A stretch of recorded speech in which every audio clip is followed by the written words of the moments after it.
¿Qué experiencia vive aquel que logra ser un manejador de fondos o tiene un fondo de inversión? Sigo en esta búsqueda de encontrar cuál sería el mejor camino que me lleve a lograr este gran objetivo que me estoy planteando y que lo estoy dejando registrado todo por acá, por mi canal de YouTube.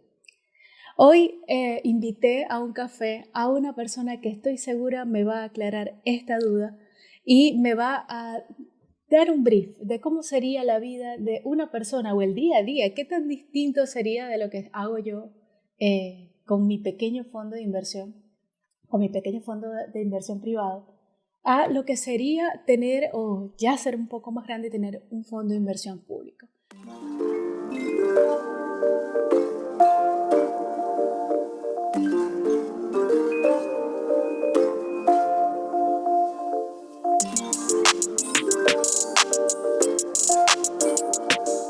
Para ello, le doy la bienvenida entonces a Andrés Trujillo, quien me acompaña en la tarde de hoy, al que agradecida porque me aceptó un cafecito a esta hora. Bienvenido, Andrés. Bueno, muchísimas gracias por la invitación, Jennifer. Un gustazo compartir aquí estos minutos contigo. Excelente, Andrés. Tengo un gran recorrido que quiero comenzar. Te voy a poner un poquito en contexto. Tengo varios años ya siendo rentable con mi estrategia. Tengo un fondo de inversión pequeño acá conjunto con mi esposo. Siento que caí en una zona de confort. Eso ha sido mis últimos 5 o 6 años. El año que viene o los próximos años quiero sacarme por completo de eso y llevarme al siguiente nivel. Sé que una de las cúspides que tiene esta carrera como inversionista es tener un fondo de inversión propio. Conversé con Juan Fernández y conversé con Gustavo Pernalete acerca de qué serían esas licencias, qué serían esos requisitos que debería cumplir para poder manejar fondos de terceros. De tal forma de poder conseguir un camino que me lleve a lograr de manera efectiva eso. Pero me surgen varias dudas que todavía tengo y quiero que me apoyes con eso.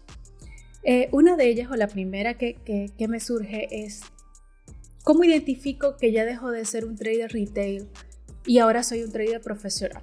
¿Qué me hace distinto? ¿Qué haría distinto en mis haberes?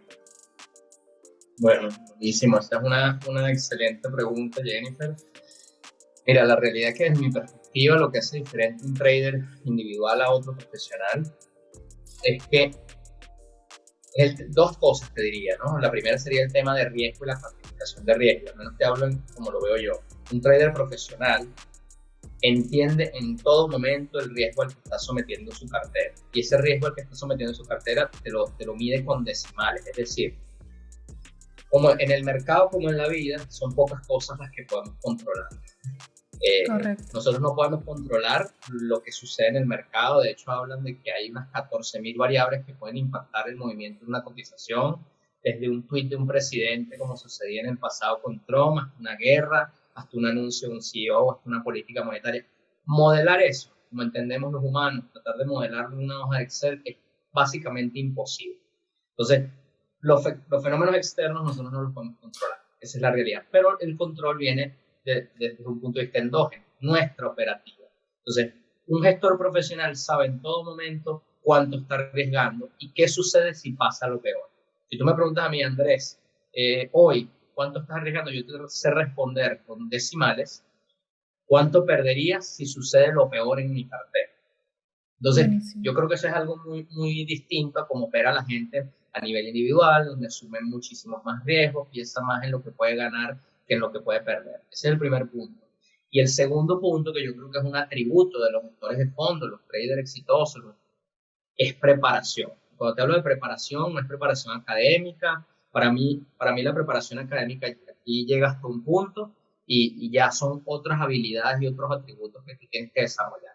Cuando yo te hablo de prepararte, es prepararte para cualquier eventualidad. Está atado a lo primero, es decir, un trader profesional sabe que puede suceder cualquier cosa, cualquier desenlace. Mira, yo he visto compañías que reportan buenos resultados empresariales y caen, compañías que reportan malos resultados y suben, la Fed ajusta las tasas y el mercado es extremadamente complejo, es un ser vivo, dinámico, es como el mar. De verdad nunca nunca entiendes, sobre todo en caliente, quizás después en hindsight, en el pasado puedes entender qué sucedió, pero en tiempo real es difícil entender qué está despuntando a nivel agregado a este poco de personas que están haciendo constantemente análisis. Entonces, estar preparado es básicamente tener una respuesta o tener un plan de acción ante cualquier escenario. Es decir, si el mercado sube, yo hago esto, muevo stop de esta forma, tomo ganancias aquí, si el mercado cae, tengo mis stop, reduzco exposición, si el mercado no hace nada, ajusto posiciones y todo. Es decir,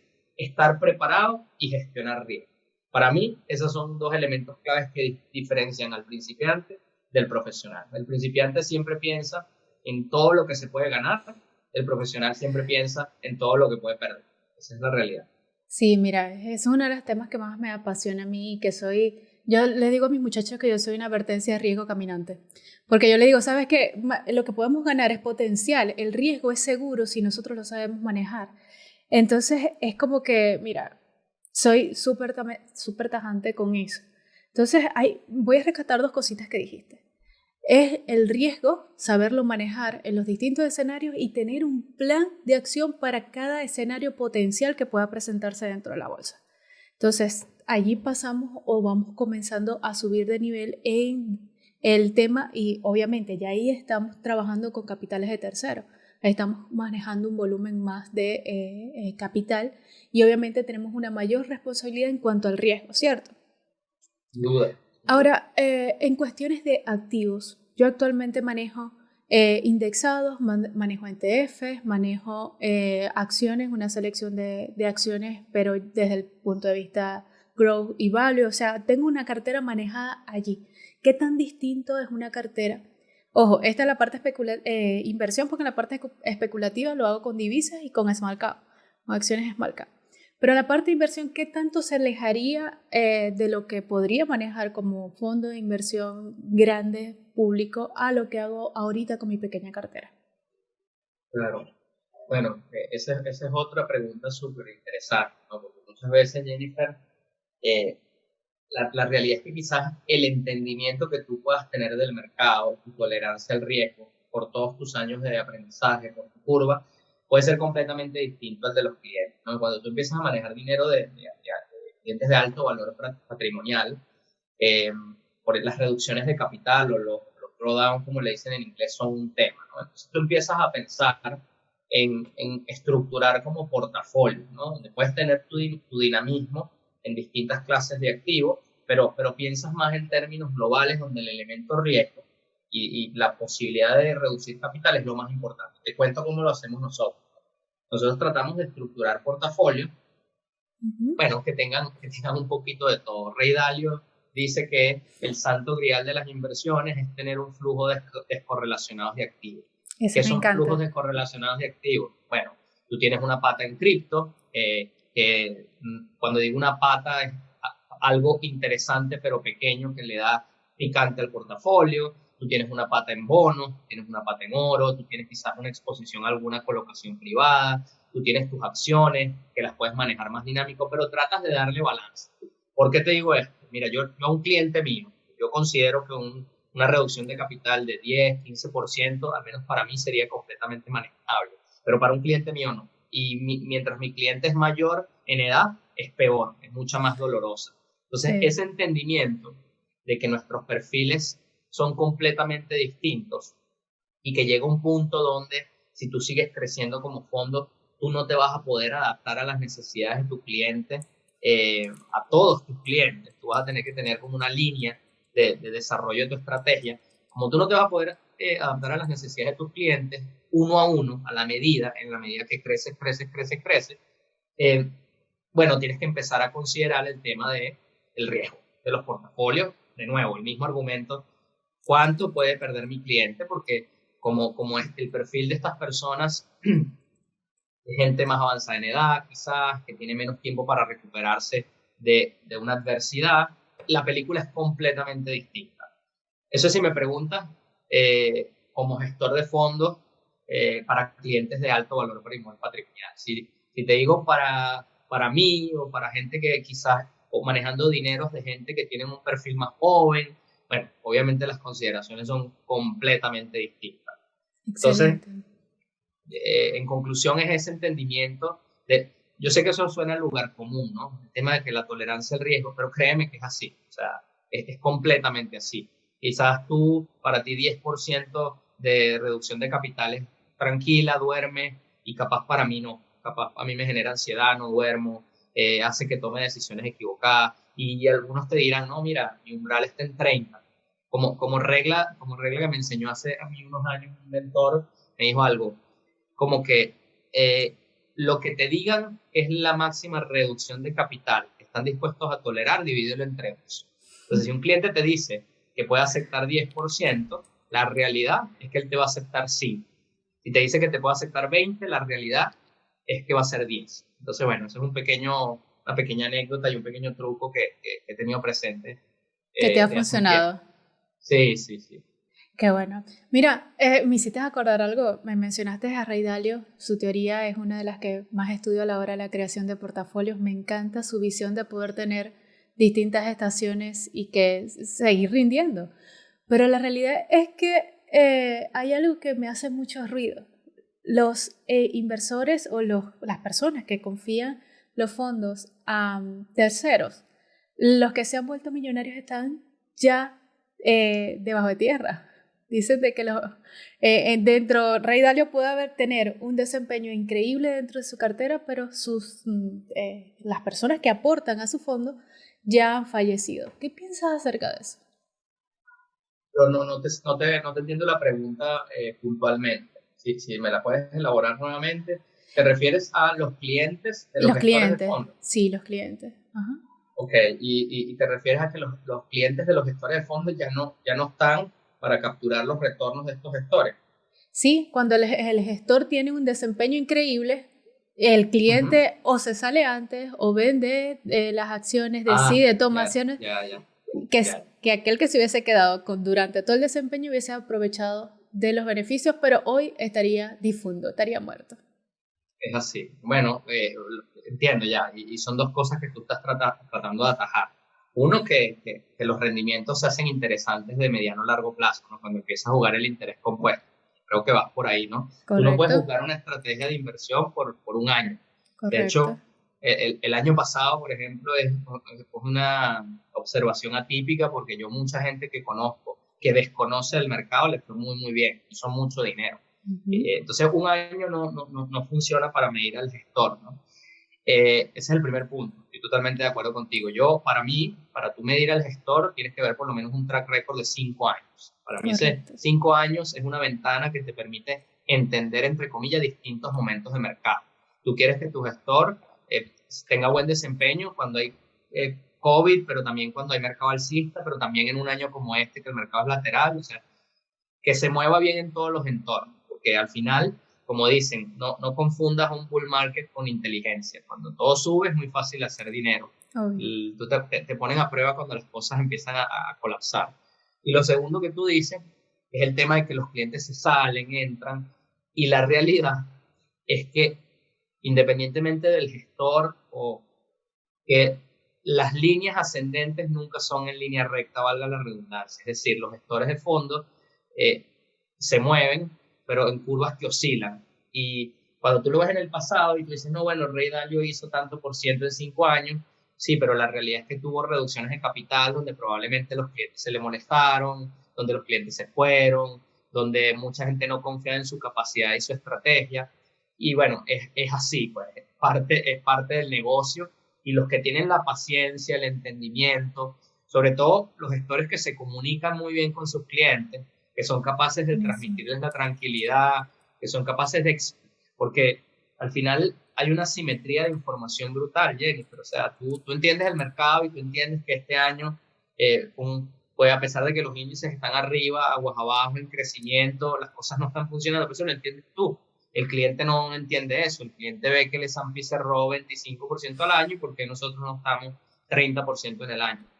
Entonces, es casi convertirte en un profesor, un mentor, y es complejo porque además de todo el tiempo que le dedicas a la operativa, tiene que haber todo un tiempo dedicarle a conversar y a explicarle a tu cliente y transmitirle paz y tranquilidad. Un cliente intranquilo es lo peor que le puede suceder a los dos. tanto al cliente como al gestor. Buenísimo, me encanta ese tip que me has dado de trabajar un poco lo que es la comunicación con el cliente, entendiendo los dos puntos de vista, porque uno puede estar tranquilo, ¿no? Si estoy viendo, estoy en el mejor desempeño y el cliente está viendo que se está hundiendo la bolsa y entrará en pánico, o está viendo que está creciendo más y la cartera no está reflejando eso. Entonces, esa parte de comunicación la anoté allí como un punto importante en estas habilidades que necesito crear para el día de mañana tener el fondo de inversiones. Ahora, Andrés, quiero ir un poquito más allá. ¿Qué estudiaste? ¿Cómo fueron tus experiencias en este camino de aprendizaje que te llevaron hasta este punto que estás hoy? Bueno, buenísimo.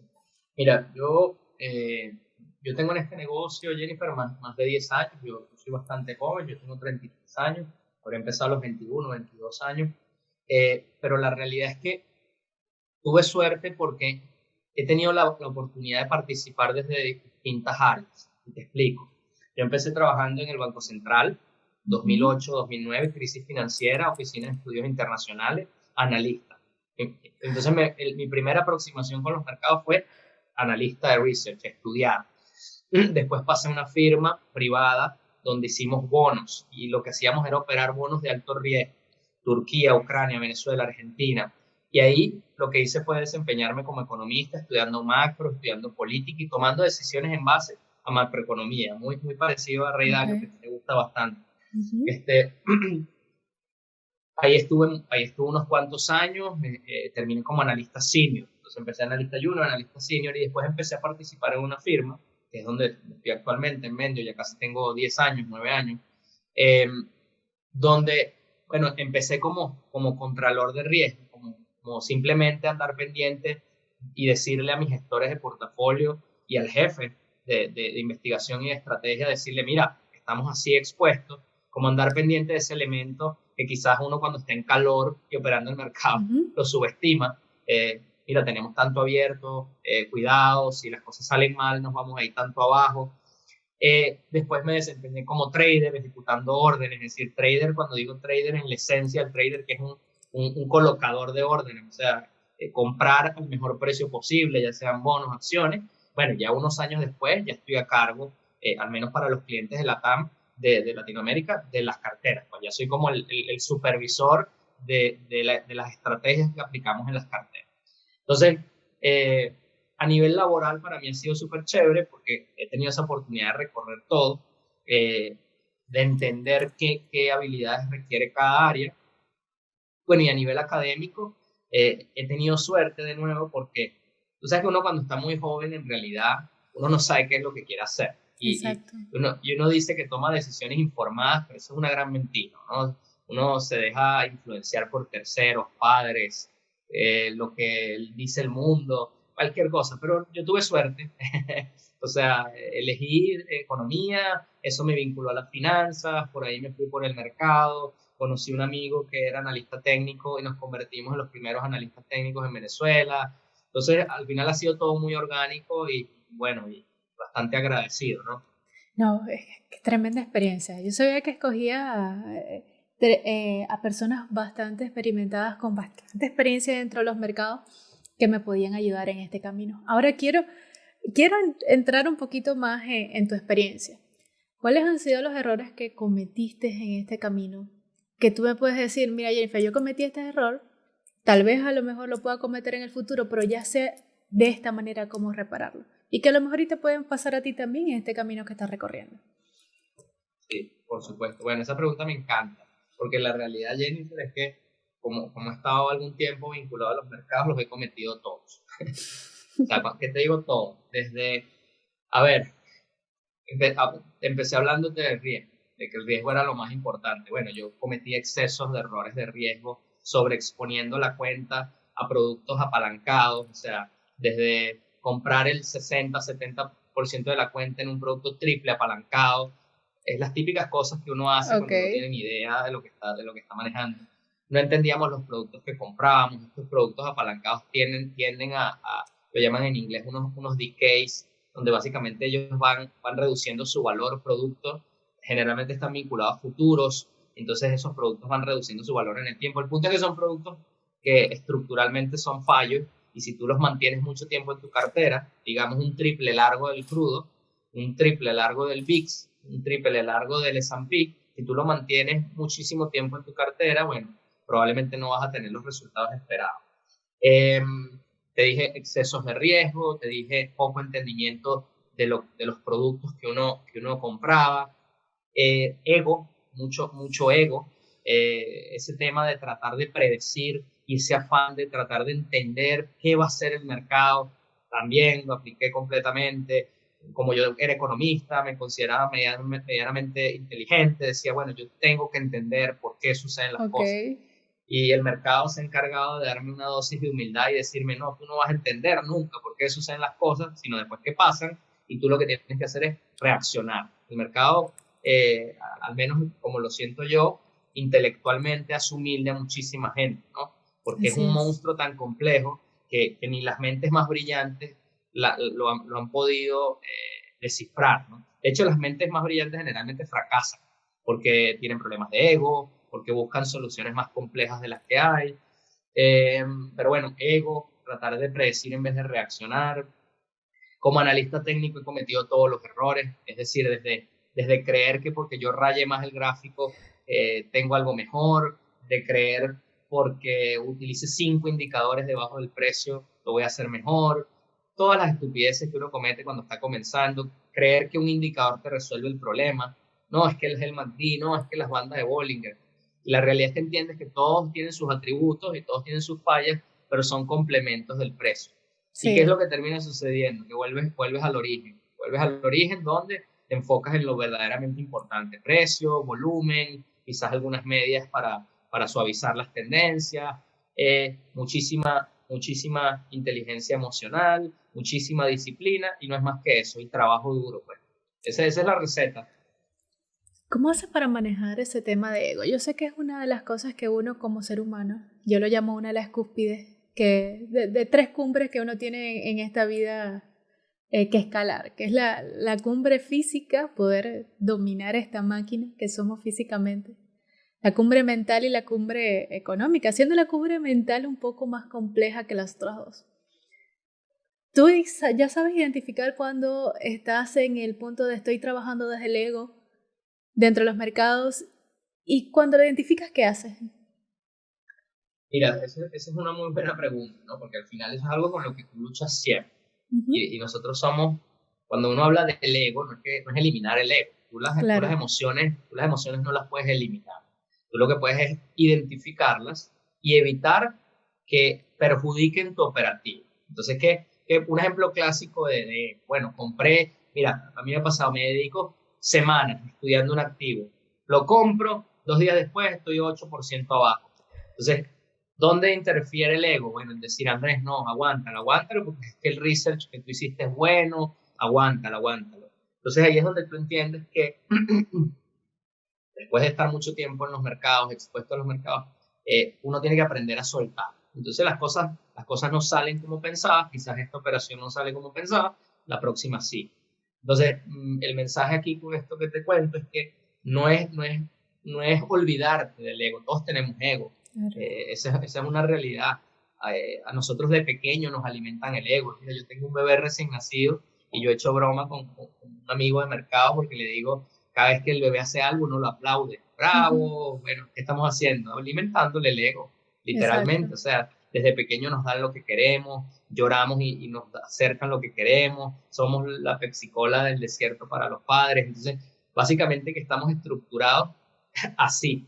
Pero en la medida que tú entiendes los mercados, sabes que el ego no te lleva a ninguna parte. O sea, el ego es entender que, bueno, lo estoy haciendo mal, me freno en la operativa, me tomo unos días de pausa, lo estoy haciendo mal. Lo estoy haciendo mal. Y bueno, hay herramientas, hay formas, llevar tus números, entrar en contacto con tu operativa, que te pueden, que son fácticos, que son data, que te pueden ayudar a poner esos frenos de mano cuando son necesarios. Es que la gestión de riesgo creo que siendo una de las cosas que podemos controlar hoy dentro de los mercados, tiene que ser la herramienta que nos frene hasta de nosotros mismos, que nos proteja hasta de nosotros mismos. y no lo De hecho, pudiste... Dime. discúlpame que te interrumpa. Hay una anécdota muy, muy buena con el tema del riesgo que tú comentas.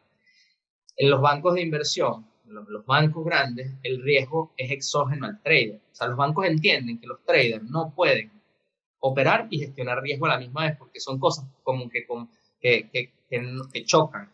Entonces, que le ponen a un gestor, a un operador, un contralor de riesgo al lado.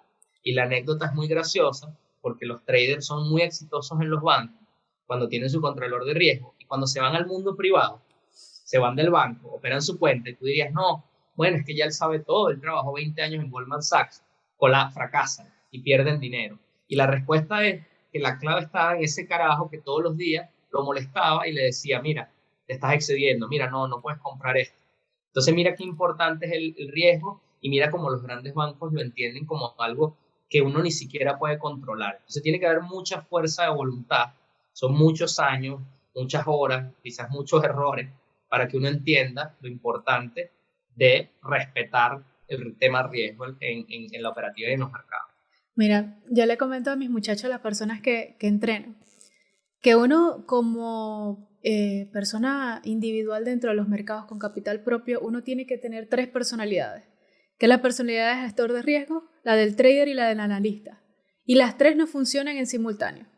Primero nos preparamos para ser gestores de riesgo y cuando ya tenemos los números de nuestra gestión de riesgo es que vamos a analizar el mercado. Después que analizamos el mercado y que el rol de analista nos devuelve algo, es que silenciamos a aquellos dos y nos vamos solamente a ser traders. Sí, solamente entrar al mercado con las instrucciones que nos dio mi yo de gestor de riesgo y con las instrucciones que me dio mi analista, que soy yo también.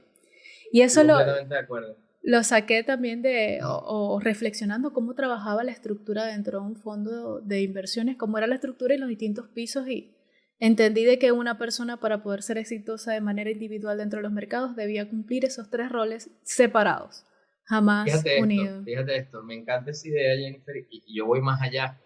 Y es súper difícil que un individuo pueda ser bueno o manejar los 3. Por eso es el reto del mercado. Yo conozco muy buenos analistas que cuando los expones al calor del mercado, bueno, no les da. O sea, la presión, la responsabilidad, fallar, los miedos. Es decir, un muy buen analista hace unos análisis espectaculares en frío, pero cuando lo pones a operar no funciona.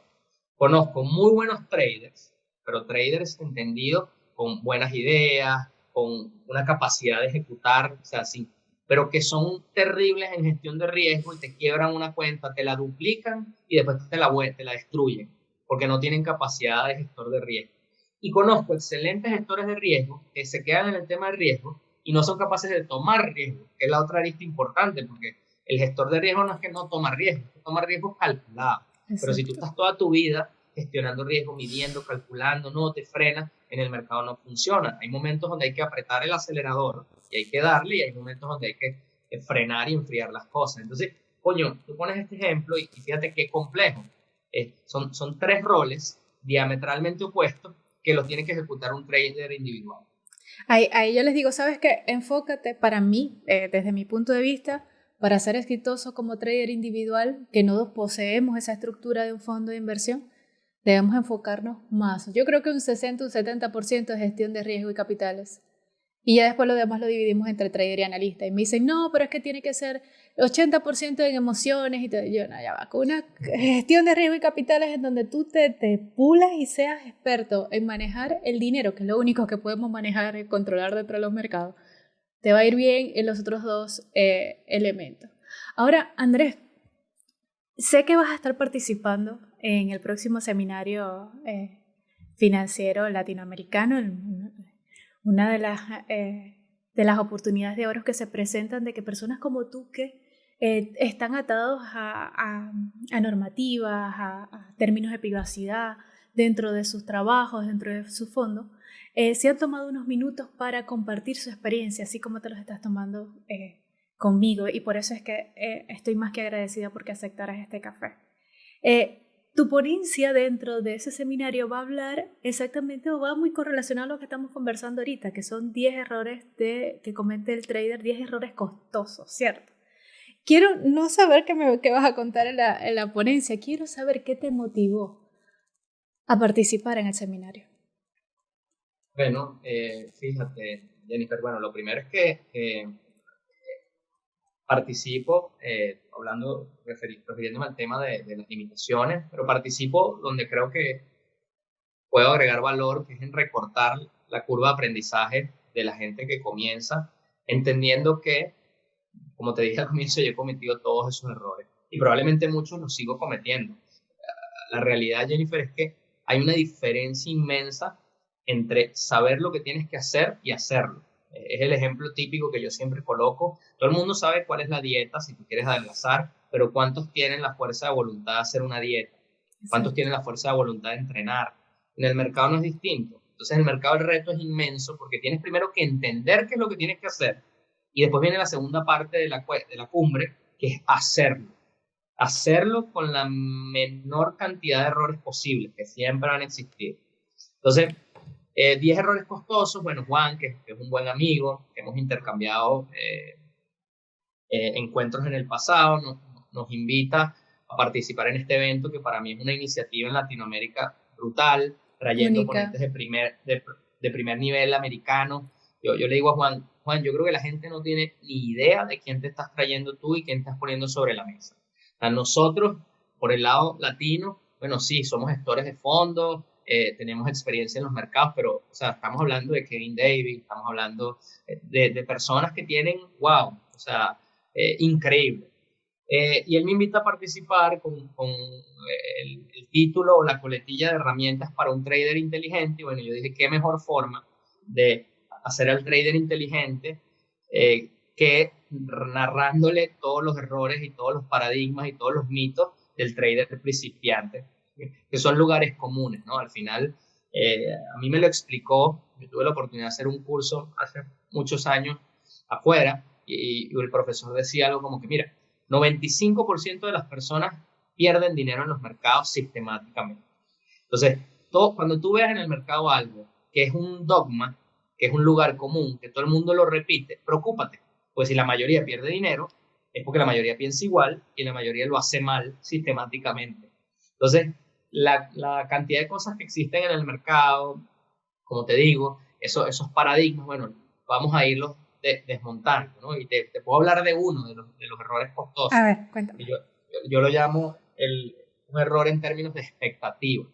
Y la expectativa es que el trader que comienza con la ilusión de dinero de corto plazo, con la ilusión de dinero fácil, cree que en 6 meses duplica la cuenta y en un año la triplica y dentro de 2 años está retirado en una playa dedicándose 10 minutos al día a operar los mercados.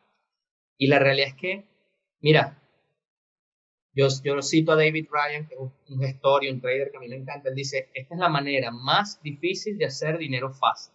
Es la manera más difícil del planeta de hacer dinero fácil. Y es así. Esto es una de las profesiones más difíciles. Yo a veces en valles de performance me he cuestionado y digo, pero coño, me hubiese quedado como economista, escribiendo reportes, me hubiese quedado haciendo análisis, porque esto es muy rudo. Y voy más allá, no son 2 años, no son 3 años. Yo les voy a hablar a los que asistan al seminario, bueno, de historia. Mark Minervini, 5 o 6 años para lograrlo consistentemente en los mercados. David Ryan, 3 o 4 años para lograrlo. Dan Sanger, que a mí me encanta, un Momentum Master, tenía una cuenta de $100,000, la llevó a $400,000 en un boom petrolero, la redujo a $200,000 y después estuvo 6 años perdiendo $200,000. Es decir, drenó la cuenta en 6 años. Yeah. Le debió dinero al broker, tuvo que vender su carro, bueno, y ahí empezó su historia de éxito. Pero al final, ¿cuál es el atributo en común de todos estos personajes? Bueno, que tienen una voluntad inquebrantable. Y eso es un atributo de los exitosos. Esto es una profesión difícil, la mayoría tira la toalla, la mayoría, porque esto no es para todo el mundo. Pero los que se quedan, los que aguantan, los que sufren sangre, sudor y lágrimas, eventualmente consiguen la gloria, como dicen así, como dicen, ¿no? Yo no sé cómo lo ves tú, pero ese error de expectativa es uno de los 10 errores que vamos a hablar en el seminario, a aterrizar las expectativas. Mira, una de las cosas que me lleva a apoyar este seminario y impulsarlo y vociferarlo y decirle a todos mis muchachos, aquí es donde hay información valiosa, es que están haciendo la labor pendiente. Hay un vacío de información en español de calidad y de mano de expertos, de mano de personas que están dentro de la candela. Y al estar ese vacío, hay un segmento de personas que les encanta ver que ese vacío está y aprovecharse de mala manera de las personas que quieren llegar a esa información correcta. Entonces, al ver el proyecto completo y ver que se alinea mucho con lo que he estado, ha sido mi estandarte de los últimos años, yo decido, no, esto hay que llevarlo y esto hay que impulsarlo y darle el foco que se necesita, porque las personas se pierden muchas veces la oportunidad de encontrar algo valioso dentro de los mercados financieros porque caen en manos de personas que se aprovechan de ese vacío de información que hay en español.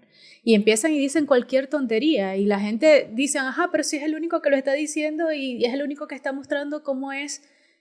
No hay nadie que diga o que salga y muestre la realidad dentro de los mercados. Bueno, y además te lo vende desde una casa, en un carro X, rentado, no rentado. Pero mi mensaje siempre es que los mercados no son distintos a la vida.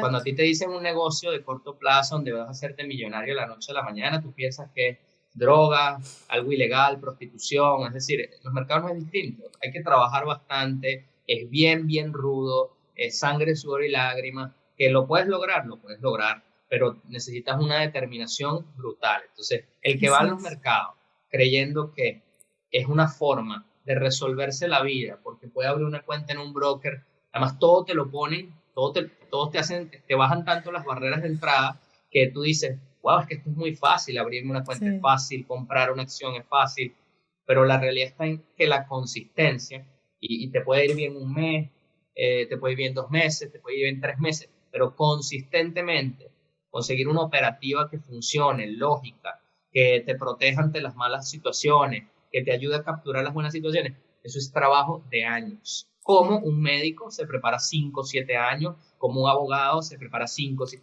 no es distinto y ese es como mi mensaje.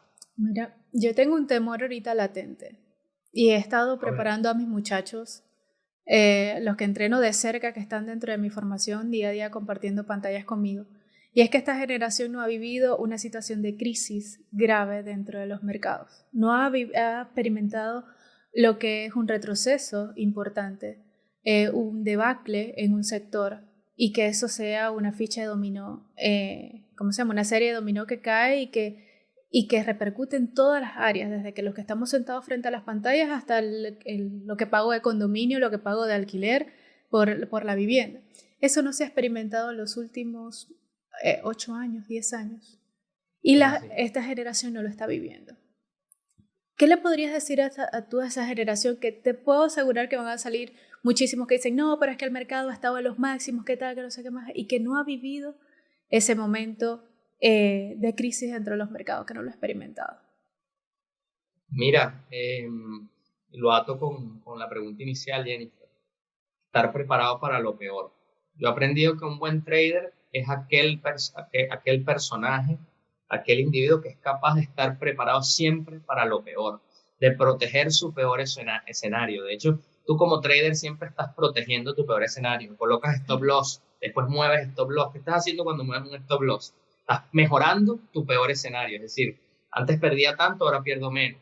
Entonces, los mercados son cíclicos, en los mercados suceden cosas que han sucedido en el pasado y van a seguir sucediendo, obviamente con matices por la velocidad de la información, etcétera, etcétera, pero no va a suceder nada nuevo y no va a dejar de suceder. Vamos a tener ciclos de auge y colapso y hay que estar preparado. Dicen que el peor momento, las peores reducciones de capital de un trader es cuando las cosas le van saliendo muy, muy bien, cuando está haciendo máximos en la curva de capital. ¿Por qué? Porque uno tiende a sobreconfiarse. Uno sobreconfía en su habilidad y subestima el riesgo. Entonces, mi mensaje es siempre pensar en el peor escenario. Ese es el trabajo del trader profesional. Háganse la pregunta, ¿qué le pasa a mi cartera si mañana sucede lo peor? ¿Cuánto pierdo? ¿Estoy dispuesto a asumir eso? Así sean Bitcoin, Ethereum, todo. ¿Qué le pasa a mi cartera si mañana eso empieza a colapsar indefinidamente? ¿Hasta cuándo voy a tolerar? Entonces yo creo que esas son preguntas claves como gestor.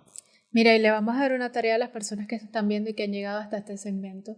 Y es una de las cosas que veo yo que más fallan en las personas que van comenzando, y es el rol de analista. Lo ven como que alguien que predice, más como que alguien que conoce la historia, como alguien que la analiza y entiende los eventos que han sucedido, y eso conlleva mucha lectura, eso conlleva estar sentado, irse 100, 200 años atrás, entender cuáles han sido los mecanismos.